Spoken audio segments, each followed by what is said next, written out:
Hello, everyone. This is Faheem Jackson, and this is episode 82 of my podcast show, In the Know. This podcast is aimed at trying to guide people through the world with a variety of topics.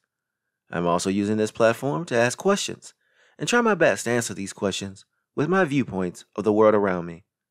The following is an introduction speech into the topic of today, and this introduction speech is regarding Are we ready for the Bible to be real?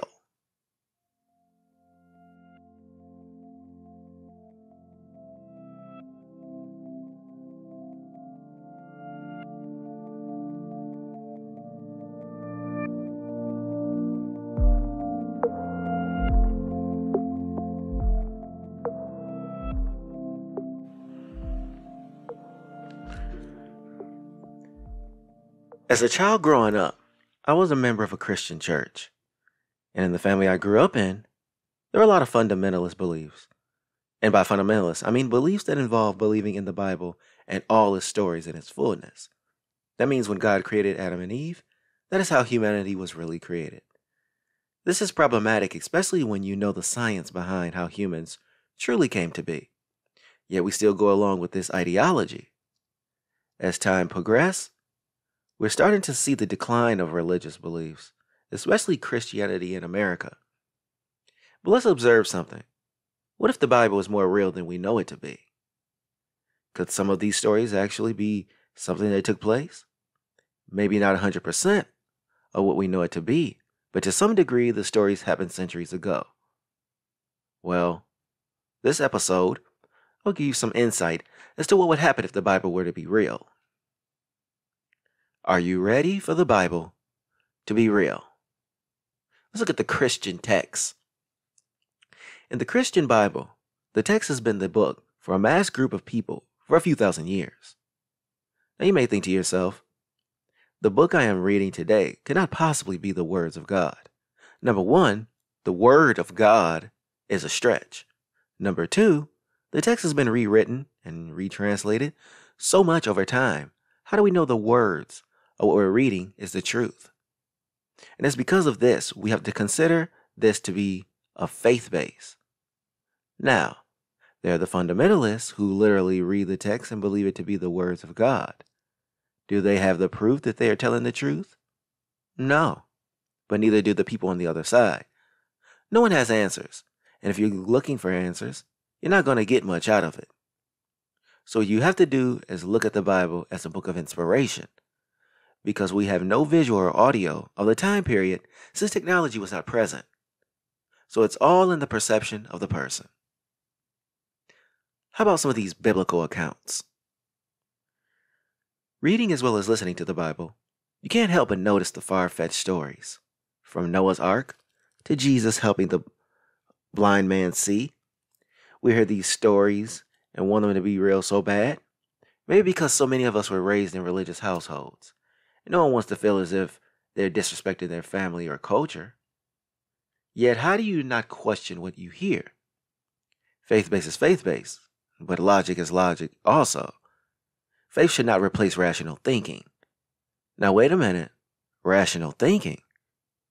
That could easily be misconstrued with being irrational for the belief in God's words. As you can see, deconstructing biblical accounts can be divisive. Let's observe these stories that are in the Bible. Fictional stories. The Bible accounts sound too far-fetched, are going to make people question the words of the Bible. Like, for example, the story of Adam and Eve. The idea that two people were created, one from the ground and the other from the other person's rib. Given that human beings' existence is from a biological standpoint, it takes sperm connecting to the eggs in the order for us to be born in 9 months. So where does this idea of rib come from? And two people started all of humanity? But another Adam and Eve story is their sons, Cain and Abel, where Cain killed Abel and was exiled off the land. But Cain still managed to have a family of his own. Wait a minute. Where did all these people come from if the Bible was created by two? They created two. This is where the Bible did not have proofreaders. If you're going to create any work of fiction, where it will eventually be written off as law, then someone has to check the work. Let's look at some other stories that may come off as fictional. Noah's Ark is another story where Noah collects two of every animal on earth and places them on an ark, then sets sail before God destroys the world. Now, statistically, this is not possible. There are literally billions of creatures on the planet, which would make the feat impossible. But God is aiding Noah. So if a higher power is doing so, then it must be possible. The reality is wrong. Faith is faith, but disregarding rational thinking is not the route to go. Him building the ark and placing his family on the ark is the most believable story. Hot springs jutting out of the ground can't be real also. Now, those springs could be geysers, which could make the event more real. But what are the examples of geysers in the region where Noah's Ark took place? From my understanding, there aren't any geysers in the area from where Noah's Ark came from. So what it is nothing more than an epic story. Are there any stories that we know of? Oh, there are plenty. How about the crossing of the Red Sea? And I talked about this in a previous episode where it could have taken place. Why? There's a natural phenomenon where the waters recede enough for people to cross, then the waters collapse back in place. Now, how did Moses convince people that it was the act of God? Who knows? Yet the epic story of the Exodus has an ability to be true from this sense. Even the plagues that hit Egypt prior have an ability to be true. Only problem is that during the times of record history keeping of leaders and interactions in hieroglyphics, there are no images created of this event. An event of this magnitude would have some artistic relic somewhere. Doesn't mean totally false. Nothing has yet to be found, but we just have too much that depicts the time period with no imagery of an Exodus. Could it be real? I spoke previously about how the real events in the biblical text could be. Now's the time to break down the events to see if they could have taken place. Let's observe the story of Adam and Eve. Could the world have started with two people? Oh no, because throughout history, when you have children with another person, there needed to be others in the environment. For two people to come from the higher power defies logic and biology. But also, when Adam and Eve had two children, they were boys. And when Cain was kicked off the land for killing his brother, he was later married. Yet, wait a minute, Cain got married. Where did this other woman come from in order to marry? I thought Adam and Eve were the first two. So where did this woman come from in order to marry? This is what happens when you have no one looking over your work. Or maybe this was supposed to be an epic story that was made into a religious story. This could also be true for the next story, which might be real or fake, and that is the story of Noah's Ark, which is just as epic. Could this have been real? Let's observe. God speaking to Noah sounds far-fetched, but was this more of a symbolic speech that gives man a reason to prepare themselves for the worst to come? Warning people means connecting to the masses to let them know there's something bad to come. Gathering your family is making sure the people around you are ready, prepared, and safe. Building the ark is building something fortified in the case of bad events taking place. This way, you are protecting those close to you who may not be as prepared as you are. Now, the gathering of the animals could mean saving species in the case of a natural disaster that wipes out crops that are needed for human consumption. As the ark sets sail, then you have the flood coming in and wiping across the land. This is more real when you're observing hurricanes, even though hurricanes can't take place in the region where Noah's Ark existed. Now, as the ark is moving about the waters, a dove landed on the boat, which meant lands were not far away. This is yet another aspect of a reality in the Bible, because a bird landing on your boat means it had to come from somewhere. So the bird flew from land, and then the ark docked, and life went on from there. As I move on, the next epic story is Exodus. Moses wandering through the desert and being found by his wife could be real, but talking to the burning bush throws people off, because the idea of talking to a bush is beyond unreal.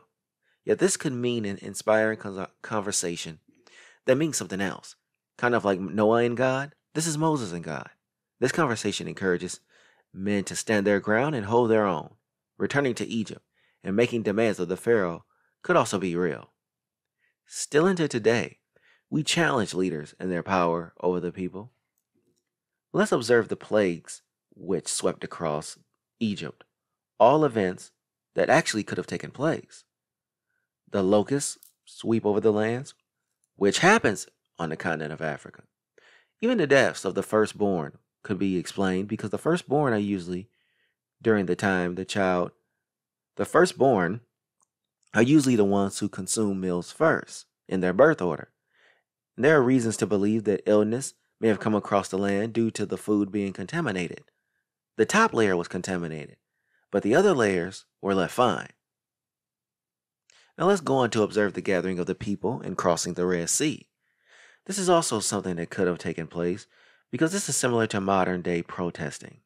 Only in this sense, the people wanted out of the country. Parting of the Red Sea was also something that could have actually been explained as an actual phenomenon, giving people the ability to walk along the waters as they recede. So a lot of Exodus could be something that happened. Only problem is that we have substantial evidence from the time period and nothing talks about the major events like Exodus. And here's where we question the validity of the epic event. Who does it benefit by being right? Sitting inside of a church, you can't help but notice how people are attached to the word of the Bible. And here's where you start to try to figure out if the words are real, who does it stand a chance of aiding? The people who believe in the church and its guidance would truly love for this to be real. And with that said, believers are adamant about preserving their beliefs because it's all they have in life. So once that is removed, then what are you left with? Nothing. That's what you have. So you have to push back against the naysayers that are trying to collapse the belief. But let's be honest, we're humans and our minds are sometimes in alignment with our adversaries, even when we disagree with them. How would we view it now? Let's assume we're living in times now when these events are going on. How do we react in the world today as this happens? In my opinion, the way the world is constructed now, a person cannot say they are speaking to God and the masses listen. We would think they're crazy. Wait a minute. That sounds familiar. People didn't listen to the deities of the past either, and they will listen less today. So the pushback would almost be so great, it makes no sense to even talk. Doesn't mean that the person talking does not have valid points. We're just moving away from a more religious society. Well, at least here in the Western world. But we need to ask ourselves a question. If all this is real, why has everything omnipresent stopped? You don't hear about the miracles anymore anywhere in the world. Unless they do exist, we just never hear about them. Then again, they are written off as a natural phenomenon in today's society. Why has the mysticism stopped? In the world in which we live today, we inquire about the past regarding the miracles of the ancient world. Let me ask you a question regarding those miracles. Why have they not continued? Something as epic as these events, there should be some form of its existence. So what? God just stopped and no one performs miracles simply because we have video and audio recording techniques now? Or step back for a second and think to yourself about remote places on Earth. They don't have audio or video capabilities. What takes place in these environments, locked out by the rest of the world? And here's what we need to understand. Just because we don't have visibility doesn't mean it does not take place. God could still be working on the society in which we live. The epic stories we read might exist on an unnoticeable level, like the pandemic or something similar. Could these be religious or scientific? Then again, we don't have visibility on all animals, but can they communicate like people? No. An animal is an animal regardless of its presence. What did this mean for other religions. In case you've lost your place in all of this, I'm referring in this episode to the Christian Bible. And the reason I bring this up is because so many people have ties to other religions. Does this mean that other religions are wrong? Not necessarily, because each religion becomes tied into the other, especially Judaism and Christianity.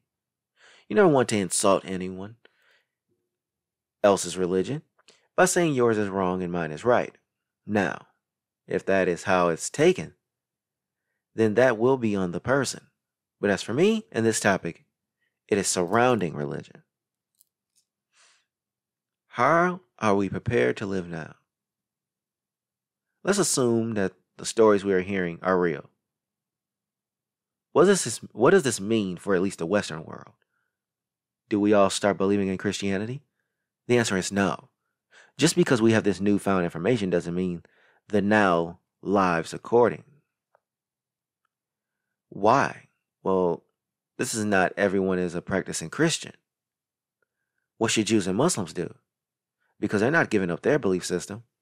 There's still choice since America has freedom of religion. And with this end statement, why we have to know why the Bible could be right.